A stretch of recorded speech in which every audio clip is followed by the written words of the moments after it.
Diets and workouts, you've done the work, so why can't you get to your goal weight? That's because up to 70% of your weight is predetermined by your genetics. So while you've been told that it's all about your willpower, you're actually fighting your biology. Don't do it alone. Found's Doctor Design program uses medication as part of a treatment plan that targets your body's unique biological needs, so that your body works with you and not against you. Take the quiz at joinfound.com to see if Found's weight loss program is right for you.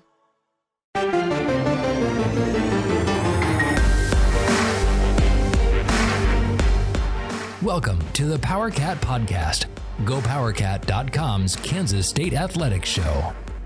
Make sure you're subscribing to our show at Apple, Spotify, Amazon, or wherever you get your podcasts. Now, from the GPC studios, here's your host, GoPowerCat publisher, Tim Fitzgerald. Welcome to another edition, maybe one of our final basketball editions of the PowerCat Questions podcast. As K-State seeks to earn a spot in the NIT. I'm Tim Fitzgerald with Zach Carlson, Coles Carmody, and Ryan Gilbert, right here in the GPC studios as we answer our subscribers' questions from Wabash Station. Everyone can listen, but only the special few can ask. Not that they're that special. They hang out with us. That's pretty cool. Anyhow, we're sponsored by The Fridge, which is also pretty damn cool. Get into The Fridge whenever you come to Manhattan. Remember, this weekend is Fake Patty's Day. You might want to avoid Aggieville and just drink in the Fridge parking lot. That is life advice from Fitz. Is that legal? I think it is, yeah. I think you can drink in the parking lot. You just can't go in and drink. But trust me, you can't just go in and sample. They actually have to have samples offered. You can't just say, hey, is this Tito's delicious or what? And just start chugging. You can't do that. That's illegal. Do they need some brown paper bags and some red Solo cups for the parking lot? Probably. I like it. Let's just all tailgate on Saturday after the K-State basketball game at The Fridge. The Fridge wholesale liquor at the corner of this and that, where you will be arrested for drinking in public if you join Fitz on Saturday. There you go. There we go. That's good life advice. Again, these are your questions from Wabash Station and Mr. Ryan Gilbert, who served me lunch today, being, what is today? Tuesday. Playing on Monday night throws me off. It just really screwed me up. I want this to be like Wednesday or Thursday, and it's only Tuesday. Speaking of screwed up, Gills, take it away.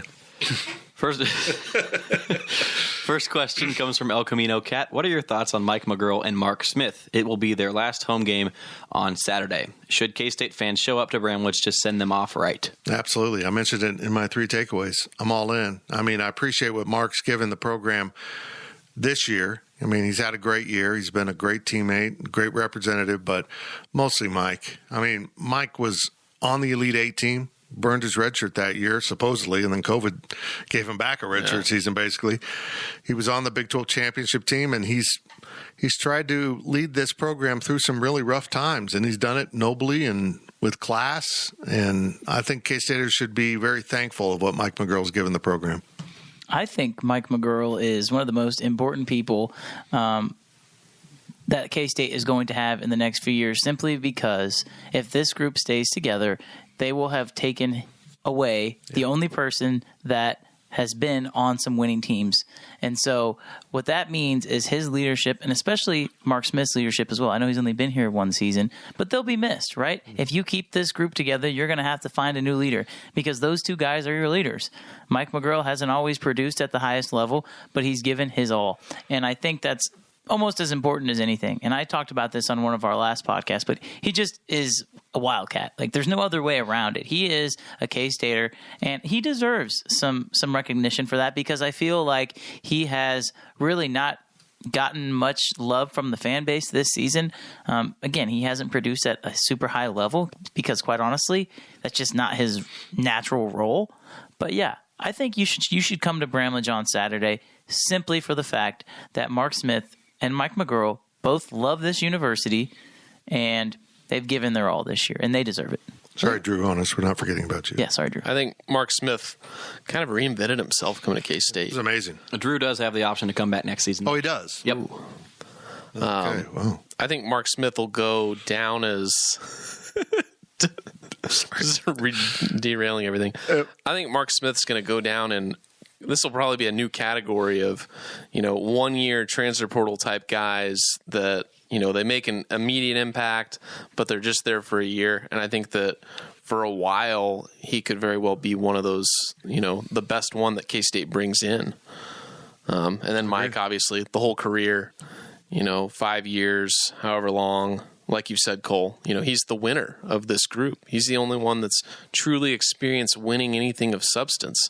And if this group does stay together, like you said, Cole, his leadership is what you're going to have to rely on, provided they stay together and you don't bring in a whole bunch of guys that haven't won either. He's a class kid. He just is. He's handled himself incredibly well.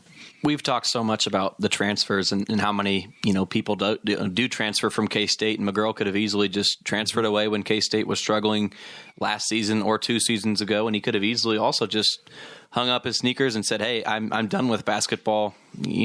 Let's be honest here. K-State didn't have a great chance to make the NCAA tournament this season. They made it interesting at times, but just for McGurl to come back and go through the hardships of losing so many games. I think it was 3-15. And then 5-13 were K-State's 2 conference records coming into this season.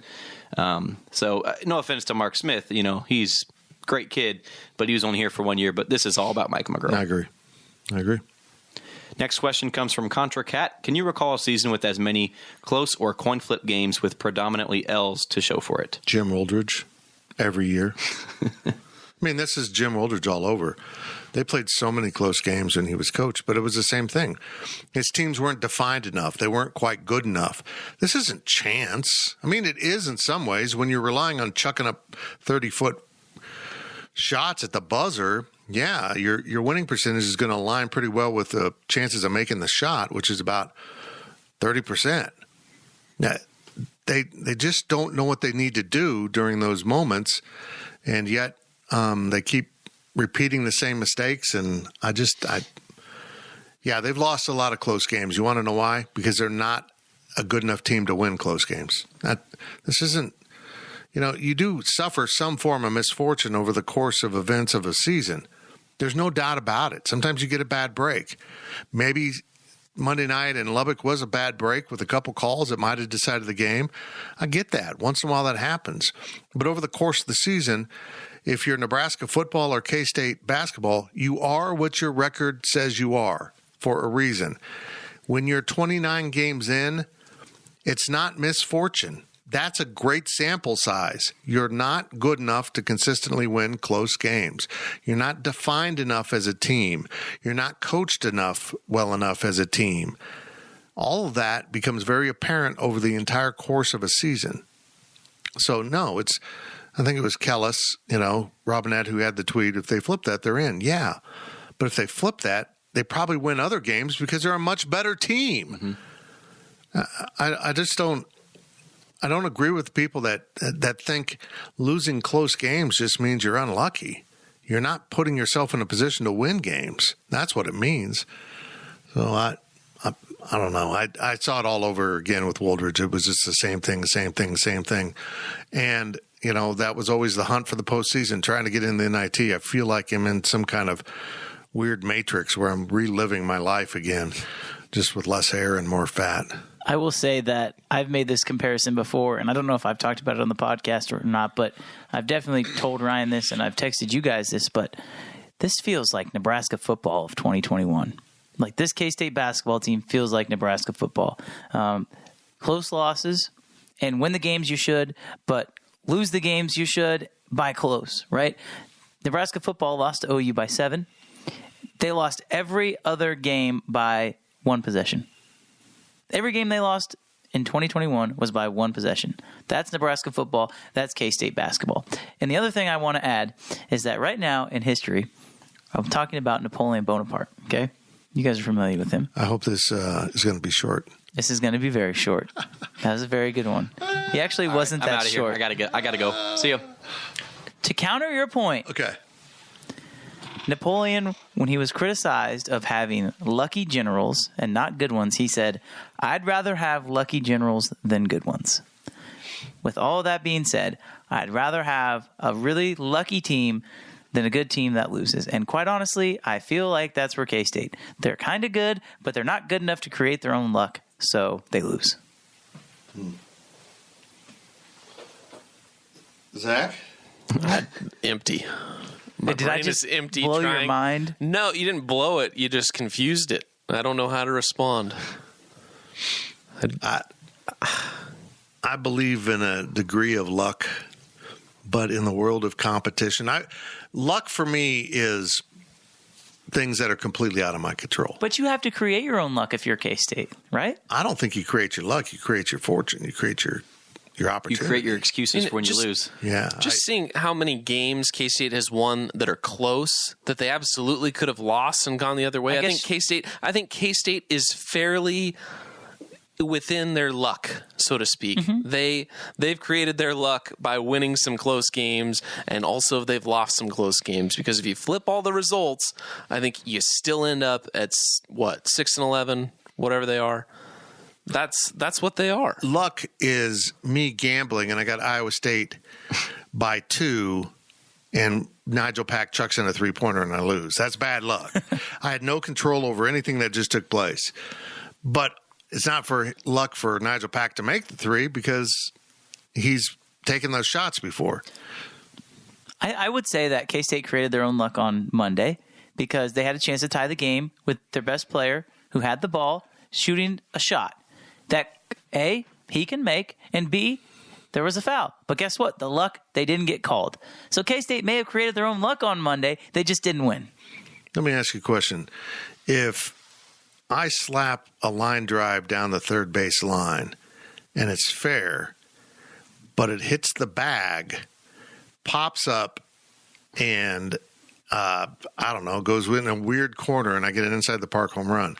Was that luck, or by putting the ball in play did I create my opportunity to be successful? Yeah, I as a baseball coach, I would say if you hit the ball hard, then you're creating your own luck. So if you're good enough to create your own luck, good things will happen, and sometimes bad things will happen. But more oftentimes than not, good things will happen. Because if you don't create your own luck, then you just lose. I think luck I think that is a dangerous word to teach your kids. I really do, Cole. I think you create opportunity. You create. Sure. Yeah. you need skill to hit a baseball. You don't need luck. I think luck is,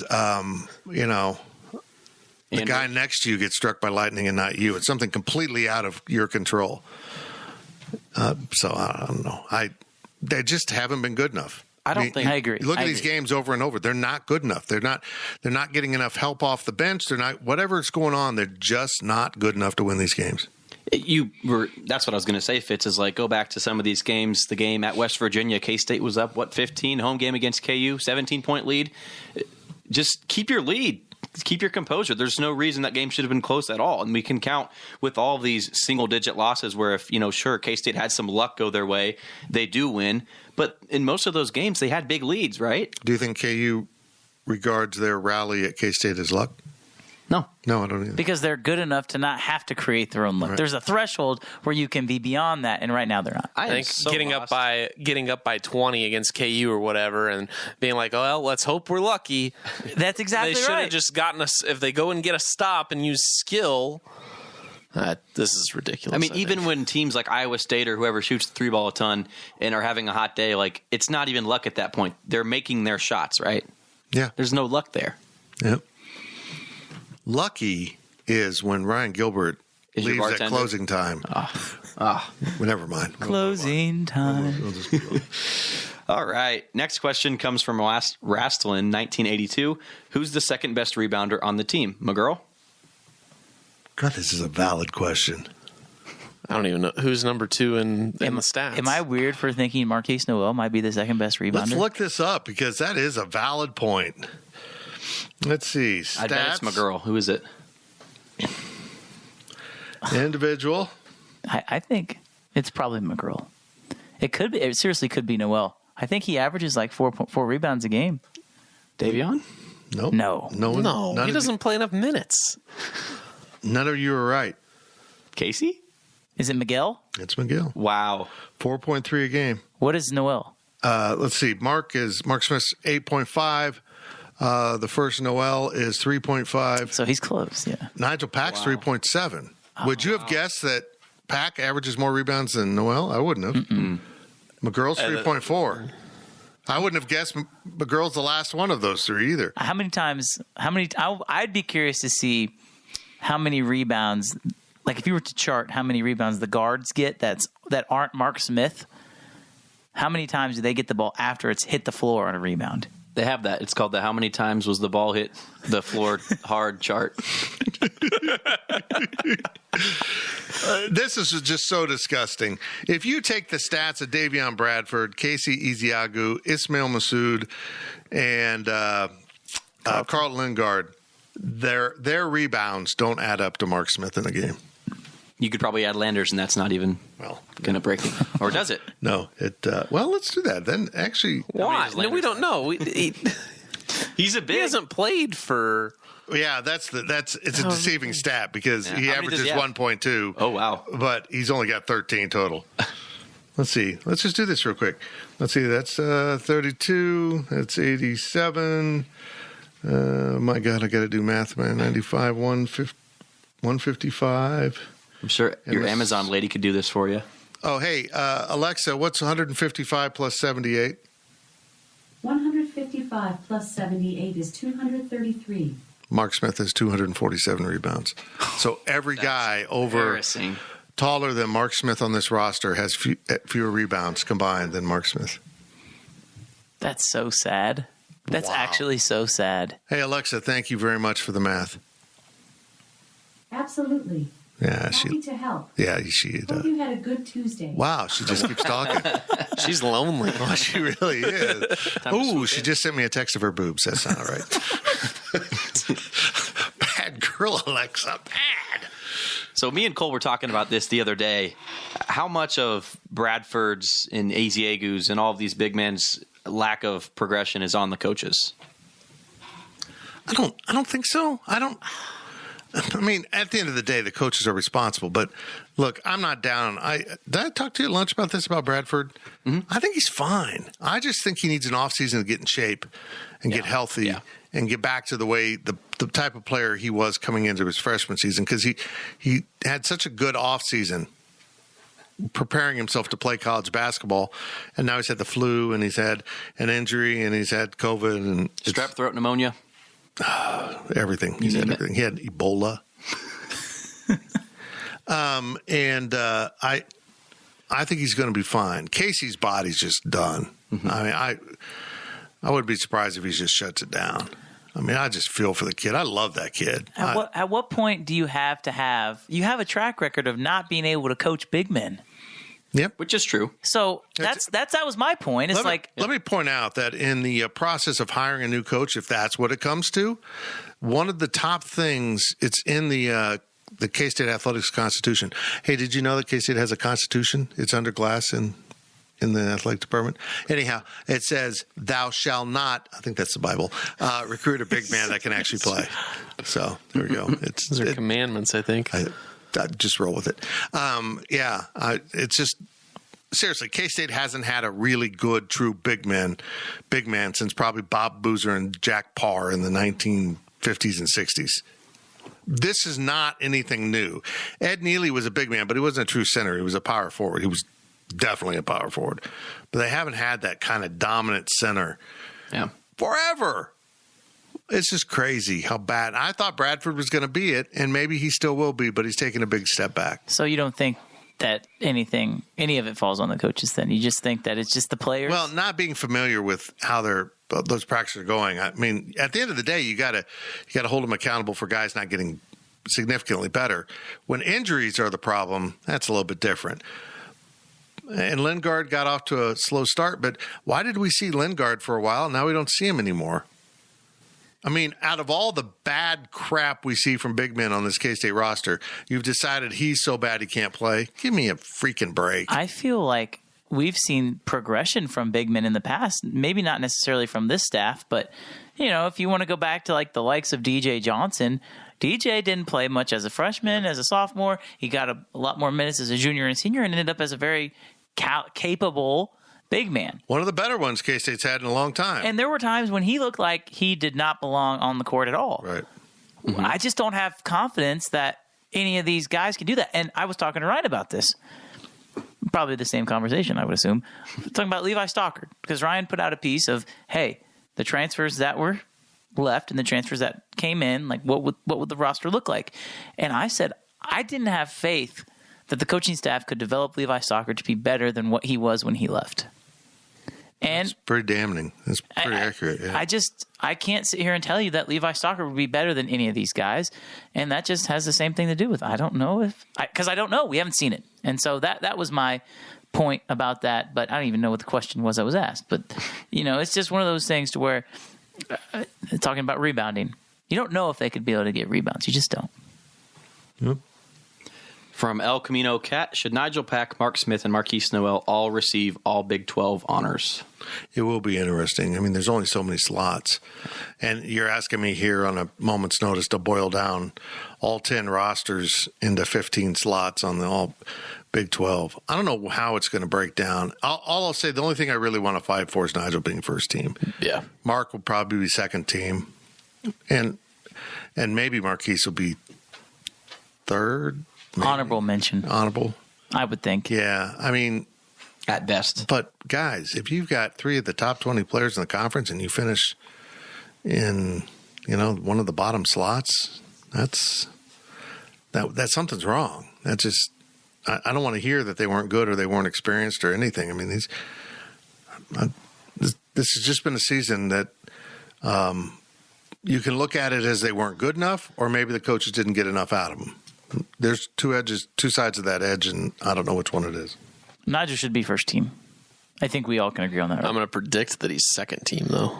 I agree with both would of those, believe, yeah. Yes. He Should be first but he'll team. probably He's be going to be second. I think Mark Smith will be honorable mention at best. Really? I think Smith would be above Noel. And I don't think Marquise Noel is going to sniff any sort of postseason award. See, I think Smith will actually end up third team just Do because they do third team? They do third team. Okay. Yeah. And I just think because he's been so dominant rebounding the basketball and opposing his coaches that vote on this, right? There's 2 different teams. I was about to say that. I think Nigel will get more respect from the coaches than the media. I think Nigel and Mark will both get more respect from the coaches, and I could see Noel getting more respect from the media just because of He's flashy. Yeah. So We like shiny things. We do. Yeah. That's why people love my head. Is that it? What are you doing over We've there? got one Are you- more. are you still I was gonna- just are you looking still- at your head. Sorry. You're still in command, all Your right? bald head, yeah. Okay.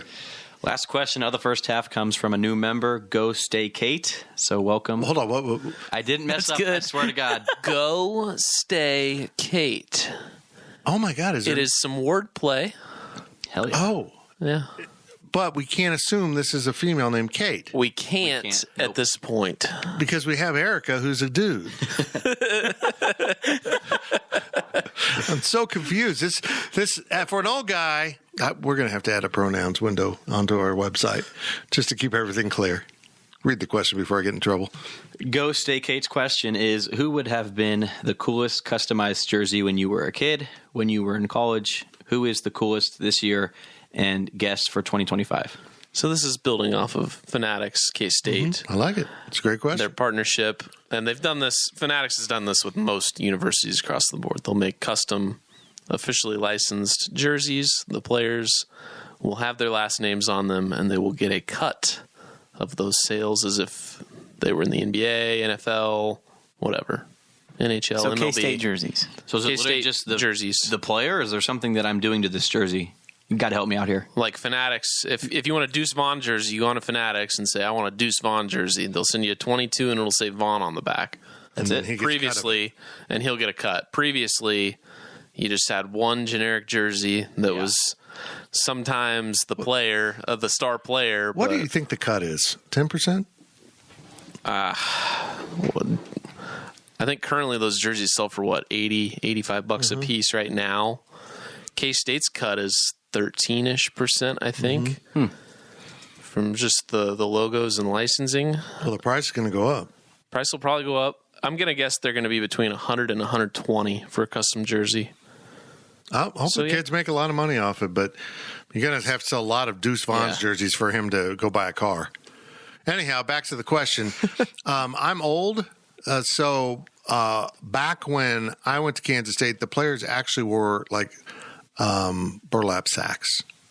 That's how old I am. They had helmets without face masks. They didn't have helmets. They just used clubs. It's a long misunderstood part of football. I'm not even going to do football because when I was young, they stunk. When I was young, they got on probation for cheating with a team that hardly won any games. You got to be a special breed of bad to cheat and still be bad. Like KU football. Yeah, it is actually. Gavin Potter, we love you, man. Hey, speaking of guys that was side note, that tweet today, or that Leipold coming out and saying that he's not with us right now, just it makes it sound like he's dead and that he might be able to bring him back to life. I don't put it past Lance Leipold. I mean, if he's been hired at KU, he's got better. It was a funny wording. Anyway, I would say from basketball, mine would have been Mike Evans, who is the guy that reminds me so much of Nigel Pack, or Nigel Pack reminds me of him. When I was in college, this gets dicey. Do I take Kevin Muff or Brad Underwood? You're that old? Damn. Yeah. Yeah. Look, when I was in college, I mean, football was decent for 1 year. I mean, I guess you got the Darrell Ray Dickey jersey as a quarterback, but there's nobody. You didn't wear. Sports were so bad, you didn't wear K-State stuff, let alone a uniform. I'm not lying. It was like they were going to get rid of K-State apparel. They're just going to cancel it. There was like an unwritten rule. On the first day of classes, you could always tell the freshmen because they were the ones in the K-State stuff, and the rest of us had been broken, and we didn't wear that stuff on campus. The culture just changed so much; it's amazing. But let's pass it on to some people that went to school during actual living people's times. For my childhood, I'm going to go first. Sorry, Zach. I've just been over here looking. My childhood. I can't get this off. I want the Michael Beasley. Cat scratch? Yes. Yeah. I have one of those. I know, and that's the thing. But you know how cool it would be to just have Beasley on the back? But they don't sell the white one, do they? Do they sell the white one? I don't think they... Well, no, they did sell a white one. I think it was just like the replica jersey. I would want the white cat scratch. That would be the ultimate childhood jersey. I think mine's the black one. It's nice. See, that's the thing, though. When I was growing up, Nike would make a player each year, air quotes. Right. There's no name on the back, but they're selling a gray Jacob Pullen or a gray K-State 0 jersey. Oh, that's Jacob Pullen. Yeah. You know, a number 3 football jersey. Oh, that's Al Roberson. You know, we did have jerseys that were kind of close, but we understood why you couldn't have the names on the back. Then 2005 comes along, and Bill Snyder gets rid of the names on the back. So hey, all those replica jerseys are looking good. That Jordy Nelson jersey looks perfect. But yeah, I don't know what my answer would be. I'll go Kurt Kelly when I was a kid, Barry Brown from college, and then this year, I don't know. Oh, we have to pick this year? Yeah, that's part of the question from Go State. This year, State Cat. It's got to be Nigel. You got it right the first time, and then you just... Or Deuce Vaughn. Deuce Vaughn's the answer for this year. 2025, though, Jake Rubley. Wow. What do you want? Fine. Will Howard. 2025, how about this? 2025, Avery Johnson. Ooh. Let's be realistic. Let's calm down. Did you guys know there's a younger Lockett after Sterling? Oh, yeah. There's twins. Just found that out the other day. There's two. There's twins coming. Goodness gracious. We don't know if they're coming. I don't think they. Well, let me say that they're coming up through school. Yes. Yeah. Yes. They're. Yeah. Gavin Lockett's I'd go with prolific. Sterling. Not only as a pass catcher, but as Sterling Lockett? a baby maker. Sure. Okay. That just kind of went right by the young guys. There you go. They don't know what. I don't. They don't even know how to. I have selective hearing. That's what teachers No taught idea me. how to make a baby. For out of the current team, I would probably have to pick an offensive lineman so the uniform would fit me. But let's be honest. If I got a Deuce Vaughn jersey, it ain't going to work. This ain't going to work. Sounds like Cooper Beebe for you. I probably would get the Noah Johnson. I'm curious. It says 69 with Johnson. That is right up my alley. I'm curious if the offensive lineman that chooses 69 is going to make any significant amount of revenue just because. Yeah. It's not a bad idea, particularly if you come to K-State and your name is Noah Nice. So your uniform says 69. Nice. GoPowerCat.com's PowerCat podcast continues after this short break. Selling a little or a lot? Shopify helps you do your thing, however you cha-ching. Shopify is the global commerce platform that helps you sell at every stage of your business. From the launch your online shop stage, to the first real-life store stage, all the way to the did we just hit 1 million orders stage. Shopify's here to help you grow. Whether you're selling scented soap or offering outdoor outfits, Shopify helps you sell everywhere. From their all-in-one e-commerce platform to their in-person POS system, wherever and whatever you're selling, Shopify's got you covered. Shopify helps you turn browsers into buyers with the internet's best converting checkout, 15% better on average compared to other leading commerce platforms. And sell more with less effort thanks to Shopify Magic, your AI-powered all-star. Shopify powers 10% of all e-commerce in the US. And Shopify is the global force behind Allbirds, Rothy's, and Brooklinen, and millions of other entrepreneurs of every size across 175 countries. Plus, Shopify's award-winning 24/7 help is there to support your success every step of the way. Because businesses that grow, grow with Shopify. Sign up for a $1 per month trial period at shopify.com/Odyssey Podcast, all lowercase. Go to shopify.com/Odyssey Podcast now to grow your business, no matter what stage you're in. Shopify.com/Odyssey Podcast. Hey, I'm Ryan Reynolds. At Mint Mobile, we like to do the opposite of what Big Wireless does. They charge you a lot, we charge you a little. So naturally, when they announced they'd be raising their prices due to inflation, we decided to deflate our prices due to not hating you. That's right. We're cutting the price of Mint Unlimited from $30 a month to just $15 a month. Give it a try at mintmobile.com/switch. $45 up front for 3 months plus taxes and fees. Promo rate for new customers for limited time. Unlimited more than 40 gigabytes per month. Slows full terms at mintmobile.com. Welcome back to the PowerCat podcast. Now, let's return to the GPC studios. Welcome back to the PowerCat Questions podcast, sponsored by The Fridge. We're here in the studio, and we actually have the TV fired up. Is this the first time we've had the TV on during the podcast? I think we've done it a few times. Okay. First time I really remember it. Yeah, it doesn't impact Zach because his back's to the TV. But we're watching K-State play baseball at Fullerton. And we just noticed as a Wildcat went to the fence to make a catch on the warning track, the Pi Kappa Alpha chapter at Fullerton has an advertisement on the wall. It says Pike, bigger than you could ever imagine, which was my fraternity at K-State, is my fraternity at K-State, and out there in the left field somewhere that says Pike. And I noticed the font because it's the official font. It's like, wow, okay, well, I don't know why you need to advertise. I'm not sure. Are you sure it's not Zebulon Pike? No, I'm pretty sure Zebulon doesn't really care about Fulton baseball. He was headed west, though. Oh, we're getting lots of history in today. Speaking of heading west, make sure you come over here and shop at the Fridge Wholesale Liquor whenever you're in town. It's somewhat west, right? Is this the west-ish side of town? What do you guys consider the east-west split of town? I think now it's Manhattan. Mm-hmm. I really do, because the city's grown so much up 24. I don't consider this to be I'm west. on the west side, right? You don't consider this west? This is west side for me. Oh, this is absolutely west. Really? See, I think like Colbert.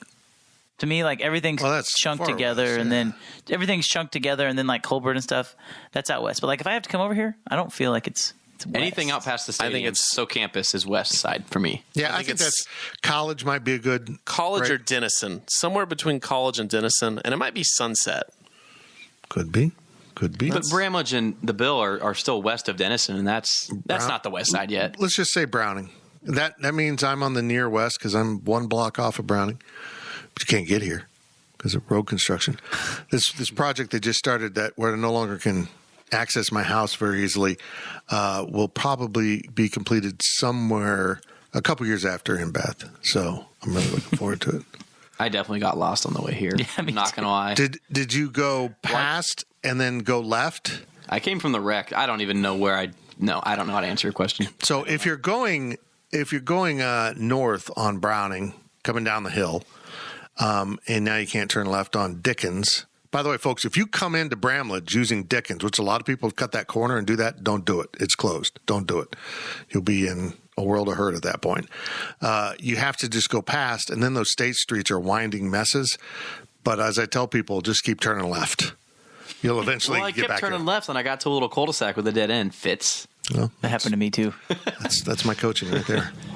Oh, Yellow. ooh, that's kind of fun. Here are your questions from Wabash Station. Oh, yeah, go to the fridge. I didn't make enough emphasis on that. Fridge. Go. It's right by Browning. So is the fridge on the west side of town?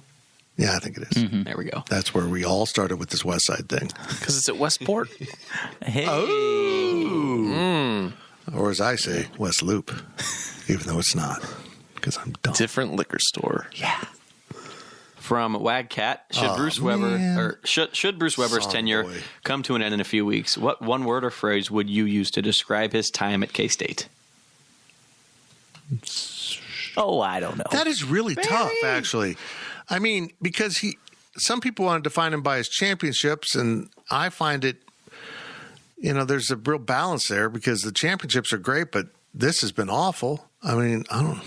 Really high highs and really low lows. Roller coaster. That's one word. Waves. Roller That's coaster. good, yeah. How about headache? Because you know how Just listening to him on the sideline? it's like it's like a hangover. Like that's the best way I can use to describe it is you win the Big 12 championship game and then you just feel like crap for the next 3 years. So that's the best. That's the best not way. bad. That's not bad. And it starts as soon as they play in the NCAA tournament. Yeah. Win the Big 12, lose. Someone actually, was it on Twitter or our message board, said, does it really matter if you lose in the first or the second round? Yeah, it matters. Winning matters. Yes, get to the second round. Advance at least one game every year. If you can't advance, you're not in the top 32 teams in the country, in theory. Surely you can be. How about divisive? That's pretty good, too. It's not bad. And it's been a weird divisive because the very people who first protested him being hired, literally protested him being hired, then became supporters in a weird turn of events. And now they've turned back on him. But they aren't willing to go out and pick it. I don't think. Yeah. They just do it online. Yeah. Is it too cold outside, or what's their issue? I don't know. Probably COVID. Probably, yeah, that's probably it. All I know is I don't expect them to be picketing this hire. I think people will like the hire if it comes to that. I'm feeling good. I've got good vibes. Folks, I have no inside information. Dougie's coming, huh? Doug Gottlieb? Yeah. Oh, yeah, that's why they were upset they didn't get That's Doug why they're Gottlieb. upset. I know how we can fix officiating. Let's hire Doug Sermons as the basketball coach at K-State. That would be like 4D chess. Hire the worst official to game the officials because it's a good old boys club. Yeah. You're going to get all the calls. I think based on what we saw Monday night, you hire Higgins. Because Higgins then- always in the pocket for K-State. Just saying. because- Maybe not on Monday, but Not last Yeah, night. you pick up a win right there. If he's your coach, he's not on the floor officiating, and KU already hates him. John Higgins. Hey, Wally, let's put John Higgins on the hot board. honestly, it's not even That would be so funny to put John Higgins. It's not even worse than the whole Doug Gottlieb thing, though, because it's so outlandish that you might as well just say it. It belongs in the same group. Neither are worse. They're the same. And if someone says, could he actually build a program? I'm like, well, he knows how to put a roof on it. So let's just go with that. The ceiling is the roof. Rooferying. From Purple Cheese, why do some fans feel that Bruce is owed some sort of hero send-off? Because he won 2 Big 12 championships, and we haven't won one at Kansas State other than the 70s or earlier. Do people feel like that? I mean, is he still considered the? I mean, granted, times are different. You play a lot more games, but he's the winningest coach, right? Most wins. He's had some good times here. He really has. He's Ned Yost. Like I've said it before, Bruce Weber is Ned Yost minus a championship. Ned Yost, who stuck around too long. Well, Ned Yost, he kind of did stick around too long. Yeah, I mean, it's valid, I guess. and they were terrible at the end of Ned Yost. But with baseball, it is different. I mean, you are supposed to be getting up a bunch of schematics and getting your guys open shots, all that stuff. Yeah. With baseball, it's, not much you can do in game. So there's a lot that falls back on Bruce. So you decided to coach a sport where there's not much coaching involved in game? There you go. That's how you be I successful. thought I could be more brutally honest, but I didn't want to defeat your moral. That's why I'm a bowling coach.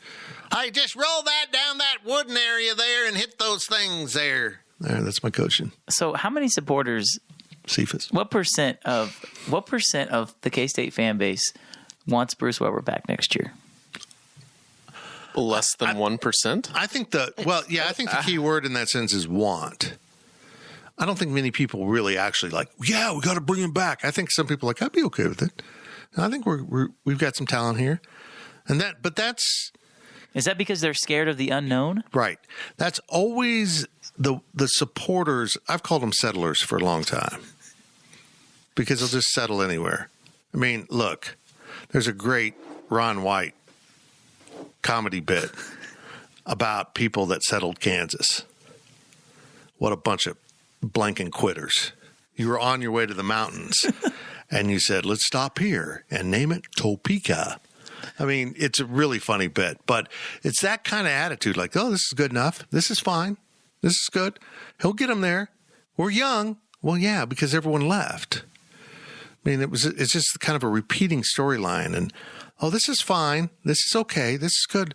What do you want from us? Do you think we should win a Big 12 title every year? No, I think you should probably, on average, be above average. I mean, that's been my line for years now. If being above average is too much to ask, we're screwed as a university, whether that's academics or athletics or anything else. If you can't be above average amongst your peers in the Big 12, what the F are you doing with anything? And I don't feel like over the long run, this program has been above average. Certainly these last 3 years have been a giant weight on everything, dragging it down. I like this team. Don't get me wrong. Folks, they are 6-11 in the Big 12. I think they win Saturday, but I'm not confident of it. But they'll either be 7-11 or 6-12, and none of that translates to they're almost there. When he was almost there in the past, they were 8-10. And then the next year they were 10-8, and then they were 14-4. Look it up. It happened both times they won the Big 12 title. 8-10, 10-8, 14-4. So they're not even on course to be where he took them in the past. They're behind that already. It's maddening. Yeah, I think at this point the writing's on the wall. You know what needs to be done. K-State knows what needs to be done. And I think that, and I texted Riley this the other night, and he posted it to the board because I was busy and yada, yada. But since it's out there, I think you need to make the decision saying, hey, we're done with Bruce Weber at the end of this season. Guess what? There's one more home game. Come out. You can show your support for the good times. And guess what? You can cheer and, try getting that win. And after that, move on. Because truly, these guys deserve to play in the postseason. If it's the NIT, CBI, whatever, they deserve. If they're going to stick around, they deserve to play in the postseason. And at some point, I think you need to move on, get your search going and saying, hey, right, that's the key. Hey, we have decided to make a move. We're going to keep playing, but we're going to do it with Shane, whoever, have somebody coach them through the postseason. Let it be about the guys and not about the coach. Is this where I get to talk about the NIT? Or is there another question? Go for it. I got thoughts. I got stuff. So Kellis put out a tweet on Tuesday that K-State's still looking to book the extra game. It's not really an extra game. It's a makeup game because they had a game canceled. Let's be clear about that. They're just trying to play their allotment of games, and that I understand. But it was always to try to get one more win to get in the NCAA tournament. Now that's dead. I mean, you got to win the Big 12 tournament at this point to get in. The thought is maybe they can get one more to get in the NIT. And while the NIT doesn't have any selection rules, other than if you are a regular season champion of your conference that loses the the tournament and doesn't get in the NCAA tournament, you automatically get an automatic bid to the NIT. They have no selection. There's nothing that says at 15 and 16, K-State couldn't play in the NIT, but I still don't see them doing it. Mm-hmm. So now I'm thinking they're just trying to get him to 500 or better going into the NIT so they can get in. Why? As Michael Goins pointed out in our text message, he has 497 victories in the career. If he wins Saturday, that'll be 498. Do you see him winning 2 in Kansas City? I don't. But maybe because folks, if they win Saturday, they're back to 500. If they split in Kansas City, they win one and lose one, they're at 500. And I don't know if they get in. And he would end his career at 499. Jeez. I kind of get that. A little OCD in me, like, ugh. But if the kids really want to play, let them play. I'm just not going to be personally invested in it.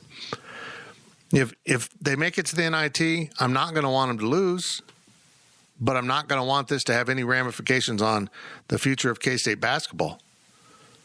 That doesn't count as postseason. Don't do that. We've been there before. It's destructive. The line is clear for me, and you could have it in the NCAA tournament. For me, it's the field of 64. It always has been. So I don't know. I mean, I hope he can get 500, but the only way they're going to do it is some form of postseason. And I think the kids want to keep playing. I think these guys really enjoy each other. And maybe they would be good if they stepped out of conference and got to go play in what's the other one? The CB... The Vegas 8. The Ocho 8. That is the Vegas Ocho. Whatever. I was confused the hell out of myself. I need a beer. Let's move on. Next question comes from PowerCat Ryan. Assuming that there is a change made at head coach for men's basketball, is there a candidate that is attainable and able to re-energize the fan base? Or are we in a timeline that no matter what vocal social media fans will call a failure until he fails because that section of the fan base is so toxic right now? How does this play out in your crystal ball? I think there are plenty of guys that can come in and win the press conference. I mean, that's the problem is if you hire someone to win the press conference, you might have a good day, but then you're in the KU football loop. And, I mean, you need someone that has substance. And I don't know if there's a Huggins out there. I think that's what he's asking. Someone that would immediately ignite everyone, like Bob. Why settle for second when the first is available? Good set. That's good. That's a good quote, Bob. But there's some guys that I think people would enjoy the brand,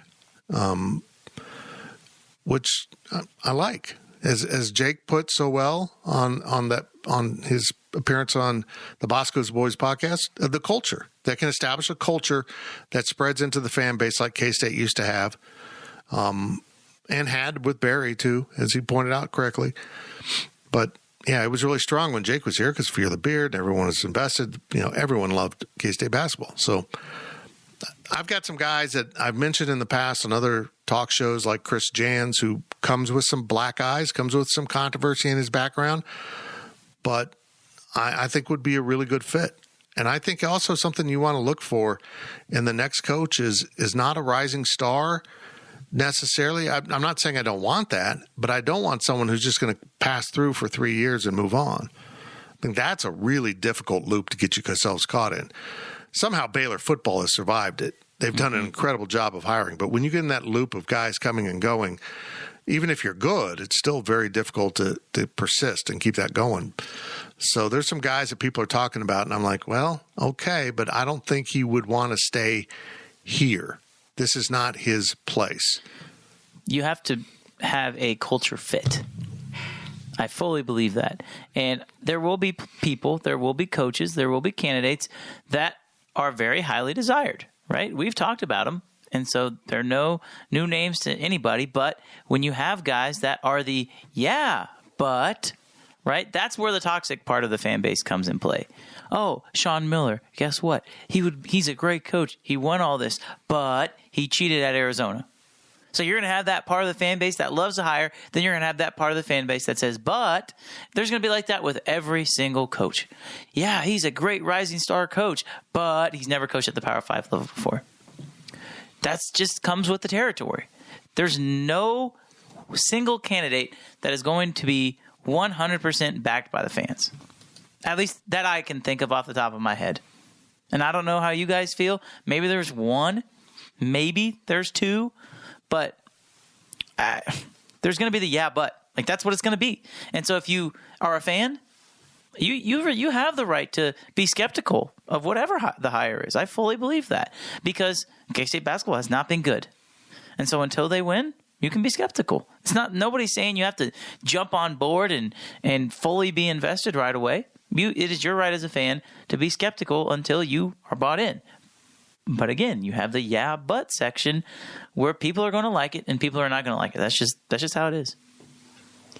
I didn't listen to the whole Bosco Boys podcast. I only read, the little tidbit that you put up on Go Power Cat Fit. So stop me if I'm wrong here, but why does it matter if the environment, atmosphere, culture is more fun? Winning is winning. You mentioned that earlier. K-State's 14-15 right now. That's a problem. They had these close games, but they aren't winning. Wins are wins. Losses are losses. It doesn't matter about luck like we talked about. It doesn't matter how sexy they are. Wins are wins. Losses are losses. So I don't get why, Fear the Beard was awesome, and that's great. But why does something like that have to be there? If you're winning games, that's all that I care about. Well, here's what he means by culture, and it's exactly what I've been saying about a locker room. A culture is the players handing down to each other what it takes to win at Kansas State or any other school. Okay. And that's how you perpetuate a program. And a head coach can play a role in that. And I've often said, and he said it too, that this is Bruce Weber's weakness. He doesn't establish the alpha in the locker room.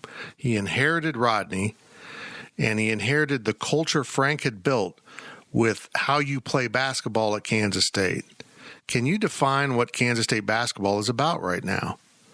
No. But you look at it as the cause and effect the opposite way I do. You look at it, no, because they're losing. I look at it as they're losing because they don't have a culture, not the other way around. Sure. And what he's saying is he hit the jackpot, which we all agree with Barry Brown. The guy was an alpha that completely took over that locker room and led it. And it's not been the same since. And the shame of it is if Mark Smith had made a different decision when he left Illinois and come to Kansas State, I think this program would be rocking because that guy's an alpha. And he's showing it this year. He just doesn't have enough skin in the game as a one-year transfer to probably reform things. But what Jake's talking about, it wasn't just Fear the Beard. It was the whole Dobermans, the way they played defense, the way they played basketball, and the fans were invested and they understood. He mentioned that when there was a bad call, the fans would react, well, if Frank doesn't like the call, and you think it's bad now. It was unbelievable. It was intimidating. So I understand totally what he's saying, but for me, it's more driven by having a team that holds each other accountable on and off the court for excellence, for this is how we do it, this is the right way, and you're not doing it the right way. They lost control of it with Marcus Foster, and honestly, they lost control of it with Cartier Jada, who Jake said was a good leader, and that's the only thing I'm going to disagree with him. He didn't say it in that quote. He was part of that quote, but he kind of wandered off. I left it out. I think Carty was another bad leader. He was a leader, yeah, but he didn't lead him in the right direction. He wanted to lead him into whatever gave him more stats. So I think the culture thing is legitimate, but I look at it more as a locker room of a positive environment. And just kind of aside, I had someone text me, he's climbing the real thing. And I think they're going to get there because of the same thing. There's a culture now in the locker room where the players are holding each other accountable. And I wanted to just quickly add on that, Fitz, because Bruce, you didn't mention this, but Bruce relies on players to build the culture. The culture starts with the coach. The culture starts with the leadership. It is the coach's responsibility to institute a culture. And there isn't one. Bruce hasn't done that. Bruce doesn't do that. The culture with Barry Brown, Dean Wade, and Kamau Stokes was that it was Barry Brown, Dean Wade, and Kamau Stokes. Mm-hmm. After them, there was no culture. There's no expectations. And that just goes with holding your players accountable. And that falls back on the coaching staff, and it falls back on leadership. I'm just going to be really blunt here. You're not holding your players accountable by constantly going to the post-game press conference and finding a reason they lost other than the fact that we weren't good enough to win. We weren't prepared enough. We weren't precise enough. I agree Monday night the refs screwed K-State, well, John Higgins, over. But it's always something. As I've said, there's always a crutch upon which his players can lean and not be accountable for the loss. And that is my ongoing issue here. You have to be held accountable for the wins and the losses and understanding what it takes to achieve success. Side note, what is the penalty for a player criticizing officials I don't think in the there is post-game one. press conference? Maybe the coach gets fined. Because, yeah, we know the coach will get fined, but, If you his know, players Mike's talking, he's like, yeah, I can't really say anything on that. And it's like, Mike, I don't think you're not going to get fined. You're not going to get suspended, are you? I don't think so. I don't think you're going to fine the coach for what the player says. And did it sound like in postseason last night there was someone throwing a chair in the background? What was going on? There was something going on in postgame last night. It was weird. Very weird. Fitz and Cole, real quick, you guys are 100% right. I'm not trying to argue this at all, but, you know, it's when you have a coach needs to establish the culture. I 100% agree. But when you have that Rodney or Barry Brown, who is the coach in the locker room, that's 1,000 times better than the coach having to be that leader. When you have that leader, it's awesome. So that's why the highs are so high, and then the lows can be so low. But the coach's job is to help form that leader. Mm-hmm. I agree. And that's what Frank did with Jake. Yeah, I agree. I mean, think about that. Jake came in with Michael Beasley. At no point did anyone in that recruiting class regard Jake Pullen as the alpha. You had Bill Walker, you had Dominique Sutton, I'm forgetting other people. But Jake became that guy, not just because he was good. I mean, in reality, in basketball in particular, it helps if your best player is your guy. But he just set that, established it, and then passed it on to Rodney. And that's what's maddening about it is after Barry, the recruiting had been so absent, there was nobody in line to take over. They thought it'd be Cartier, but again, there wasn't any preparation for him to be that, just a feeling that it will be him. And it wasn't. And they haven't had a true leader until really, because Nigel Pack's a great player, but I don't think he's nobody would say he's an alpha. Not yet. Not yet. Not yet. He's halfway done. Yeah. But Mark Smith is, and I wish they'd had him longer. I wonder now, I need to ask Mark this before he's done. Do you regret not coming here earlier? It's a good question. And if his answer is yes, and somehow, some way, Bruce makes it and stays, they need to hammer that answer over the head of recruits all over the place. This guy went to the big schools to find a bunch of success, but he was happiest here. And if he'd been here, there would have been that success. Does Xavier Sneed not get enough criticism because he only had 1 year instead of, Cartier had technically 2 years to be a leader? Yeah, I just don't think X was ever that kind of guy. But again, maybe he would have been if he'd been counseled to be that guy. But, that just shows it doesn't necessarily have to be your best player. Yeah. It doesn't. You can be someone else. And I think Mike McGurl is a great leader, but I don't think he's regarded as he does everything right. We all get frustrated with Mike and, some of the mistakes he makes, and I don't think he should be a starter. I mean, last night was different because Marquise was out, but I just think you've got to have a guy rise up, and that's what the next coach is going to have to do. And so every successful coach does. They go in and identify the guy. Chris Kleiman did it with Skyler. Is your team. And Skyler embraced that, and I think the program benefited from it.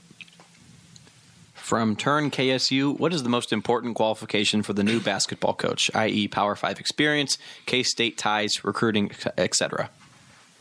None of that. Winning. Just be a winner. Yeah. I mean, look at Mark Adams at Tech. What's his background? Abilene Christian? Where did he coach at? He hadn't coached since like the early 2000s, I don't think. I think he was a part of the athletic department at Tech, I believe, which is kind of weird to come out of that and come coach Power 5 basketball, but he's been awesome for sure. He was an assistant at Little Rock in 15-16. He was here we go. Here's his head coaching experience. Howard. Oh, my God. I didn't realize he was this old. I don't mean that. He's 65. Howard Community College. Sorry, not Howard. Howard Community College in 2004 to 2013. Was it community college, really? Yep, in Texas. Clarendon College, Texas, Wayland Baptist, West Texas A&M, Texas Pan American, which is interesting.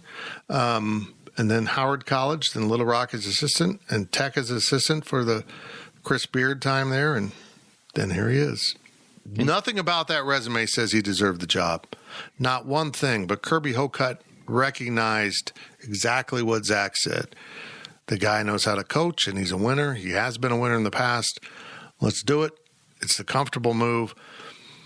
I think the one mistake you can make is hiring someone that isn't over their head and gets overwhelmed. And I'm talking about Shane. I think Shane's going to be a head coach someday. But, he's nowhere near being ready for that kind of – even if you put a guy just like this. I mean, this is – if you hire someone younger, you want a Mark Adams at his side. No doubt in my mind. Mm-hmm. But he's just too green. I hope to God he gets to stay because I think he can help keep any players around that you might want to keep. And plus, I think he could be the head coach here sometime. But for me, it's just got to be the right guy, and that can be defined different ways. Some people want Sean Miller. I get that. I'm not opposed to that because, ironically, almost everything he got in trouble for is now legal, basically. Crazy. But, yeah, there's a number of guys that I'm all in on. But someone that's had success everywhere, and I feel like we'll come here to build something, not to build his career. It's not about him. It's about the program. Mm-hmm. Next question comes from Get Out More Cat. What would the salary need to be to lure Brad Underwood back, and what would Chris Kleiman's salary need to be if they did that? That's that. I had a buddy say, Fitz, well, it was Southpaw, said, Fitz, K-State can afford Brad Underwood. No doubt about it. This is how smart this dude is. But he said they can't afford him not to fail. They can't afford him failing because then they're in trouble. But can they afford him and the raise that Kleiman will need? Because let's be honest, football pays the bills. Basketball helps. Football pays the bills. Basketball helps. So how do you have a basketball coach getting paid significantly more than your football coach who just went to a bowl game? So you're going to have to raise him. And I don't know that any of us are comfortable with that. And honestly, as much as there's nobody possibly that would want Brad to be head coach more than myself, other than maybe his wife. But I think even Susan would recognize that Illinois is in a different fiscal position for paying coaches than Kansas State. It just is. It's a bigger alumni base, bigger university, bigger market. So I don't know if there's an equation that will get Brad here, but I would love it. To counter that argument, let's say you do decide to invest in basketball. You pay Brad. Hey, you finally get to renovate your arena, make it look nice and spiffy. You get really good fan engagement for basketball. And if Chris Kleiman has football rocking, of course you're going to pay him. Right. So I don't think that you look at the equation, at least this year. Let's say you do get Brad, and you have to pay him. We understand the math and what it would take to get him here. And I'm sure they could make it happen if they wanted to. But I don't think that Chris Kleiman sees that and says, well, boy, I think I deserve a lot more money right now. And really, right now, Chris Kleiman doesn't need the money himself. The staff needs the money. It's not about Chris. It's about the whole football side of things. So, and really, if you're not going to increase the money in football like you are, you might as well have a good basketball team. I can never imagine Chris calling up Gene and saying, "Hey, you gave him a lot of money. That's not the kind of guy he is." It's part of the reason why I think he fits so well here. But I think Gene, in the pecking order of his business, would see the inequity in it. Not because they're friends. It has nothing to do with that. But he would understand how important football is financially rather than basketball. I would love it. I don't see it happening, but I'll just tease this. He will be on the hot board because you have to. I mean, we're not doing our job. We don't put him out here. We will have a top tier of guys that would be like national hires. the guys that kind of make a big splash. And kind of going back to Power Cat Ryan's question about, is there a candidate that where I is was attainable? Is Brad Underwood attainable? Yes, but it's like asking for a PS5 the moment it came out for Christmas and hoping it's under the tree. Yeah, you might be able to get one, and maybe there's a shot. Do you have a good shot? I don't know. It's going to be a lot of hoping and praying when you're opening up those Christmas presents Christmas morning. Good one, Cole. I thought I was the one that makes analogies around here. Well, So you make a new one. Come on, beat me. So how good's the PS5 without all of the add-ons? So The chair, the all the other stuff you could get. really, I you're don't know. I hoping have no idea. hoping that Brad Underwood is willing to be the digital version of the PS5 and not the disc version of the PS5. And to counter that, you have a really nice TV with football. Thanks, dude. Yes, dude. But you have to get a nicer TV to make the PS5 look even better. Oh, my goodness. So the question then becomes, will your entertainment be fully satisfied? To draw this all back, will the bottom line increase? Because in this hypothetical sense, not only do you have basketball that is heading in the right direction, you have football that is heading in the right direction. The buy-in for the university starts to get as a whole, and this is where you get two programs really heading in the right direction. Because if you do make this higher, you will have a majority of the fan base supporting Chris Kleiman, and now you have a majority of the fan base supporting basketball. It doesn't matter what the records are. If they are supportive, they will go to games. If they go to games, enrollment will increase, and then the cycle starts to go. So my question has always been all along is what it takes to get a big-time coach, especially somebody like Brad, who will be fully embraced. Is it worth it in the long run? And to me, without knowing any of the finances, it just makes sense to say that, yes, it seems like it would be worth it. Well, you don't go, I'll say this, you don't go and hire a Sean Miller and then say, but you can't do any of that stuff that you did. You got to hire them for what they are. Mm-hmm. And I think K-State would be successful with Brad, but as someone once told me, coaching at your alma mater is a whole different thing. Mm-hmm. The losses hurt exponentially more because they're not just coaching losses, they're alma mater losses. Because we understand that coaches go to work for other schools. But most of the time, and I remember Henson and Kruger talking about this with one of the K-State games, they were in the airport coming back from their own game at UNLV, and they're watching K-State on TV in the airport, and they actually got them to hold the plane to catch the end of the game. When you're an alumni of Kansas State, you're always an alumni of Kansas State. It's not a pass-through university where you come. Folks, I know you won't believe this, but I guarantee you Brent Venables wants Kansas State to win every football game, probably except for the ones he plays against Oklahoma now. That's it. You're invested in the game. You're invested, and it's important to you. So, I don't know. I know Brad would want to be here. Last question of the podcast comes from Durya. Baseball. Is it too early to throw the bag on the baseball team? I assume Cole's going to say no. 1-5 is an encouraging start. If not, what's a reasonable expectation for this team, and how likely do they meet it? Honestly? Was that right? Yeah, I don't know. I don't know, to be honest with you. They haven't opened with a schedule like this before. No. It's hard to tell because they lost by one run to CSU Bakersfield on Friday night.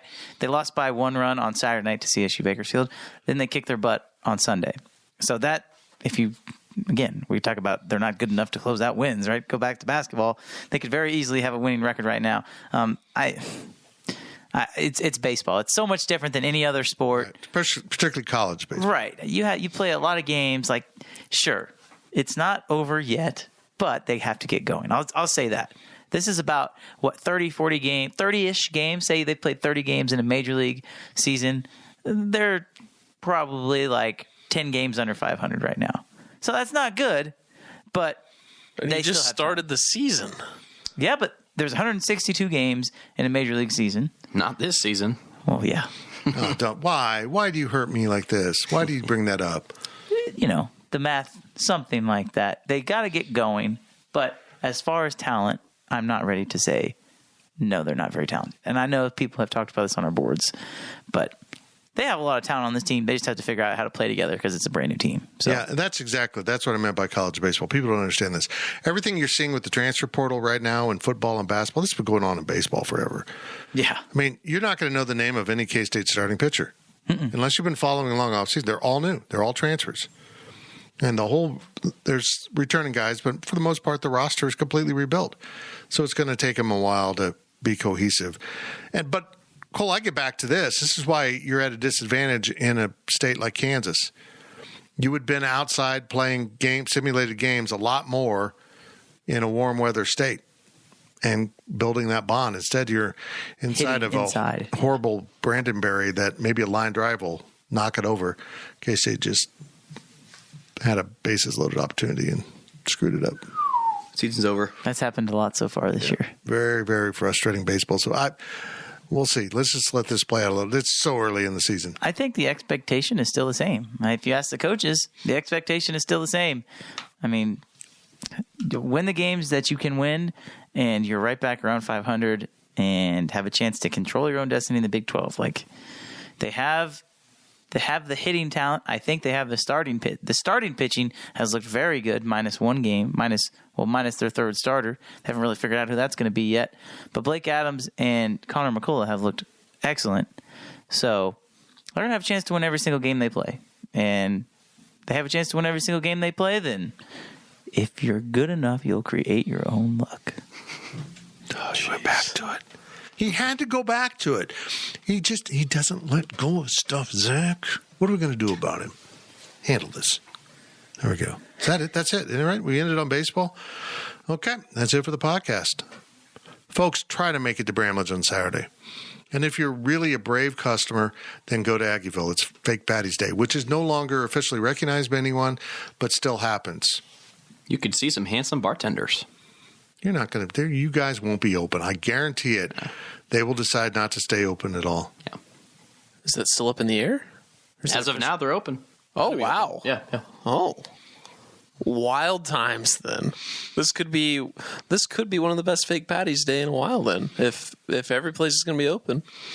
And no porta potties in the middle of the street. I wonder if my neighbor's going to have a party.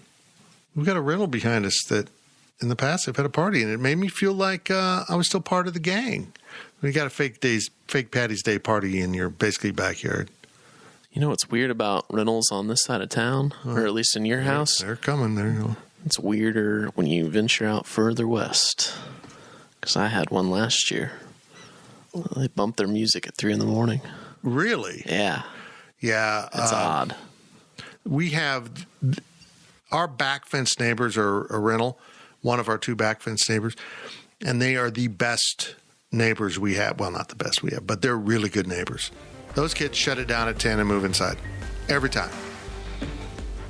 And they also park a boat in their backyard, so I can feel like I'm at the lake at any moment. Kind of like K-State basketball, just floating along, and all of a sudden you're sinking. Thank you for listening to the Power Cat Podcast. Make sure you're subscribing to our show at Apple, Spotify, Amazon, or wherever you get your podcasts. Power Cat Podcast, all rights reserved, gopowercat.com.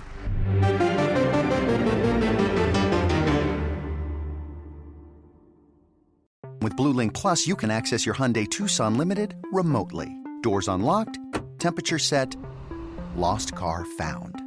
There it is. Get complimentary class-leading Blue Link Plus. Call 562-314-4603 for complete details.